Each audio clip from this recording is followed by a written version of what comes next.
The official subject of this memorandum is review of medical conditions disqualifying for accession into the military, meaning in the previous administration, because they couldn't get enough recruits with all their lunacy, they lowered the standards and gave waivers to people who should never have been in the military in the first place.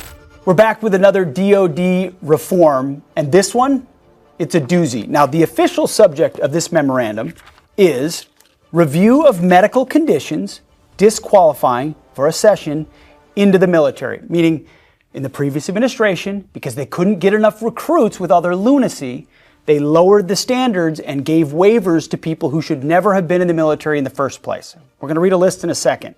So they lowered the standards and created waivers for people that had no business being in our formations. We're changing that through this guidance. Here's a little bit more on it.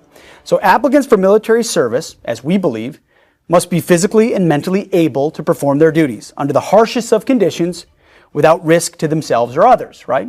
Shouldn't be able to risk themselves or others unless it's the enemy. Then you want to hurt the enemy. That's why we need clear, high, and uncompromising medical and mental standards for those who desire to serve. They should never be lowered, but they were under Biden. Get this one. So this is current DoD policy that we inherited.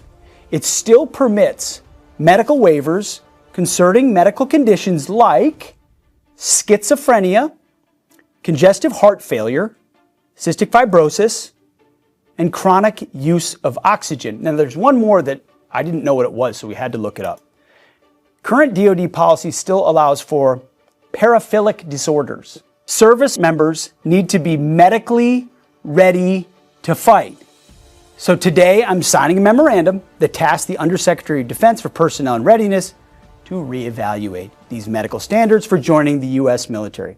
High standards equal lethality. And we've already seen a huge surge under President Trump of Americans who want to join. And they want to join a military with high, clear standards. We can meet those standards. Biden couldn't, President Trump has. And that's why I'm proud to bring those standards back in line.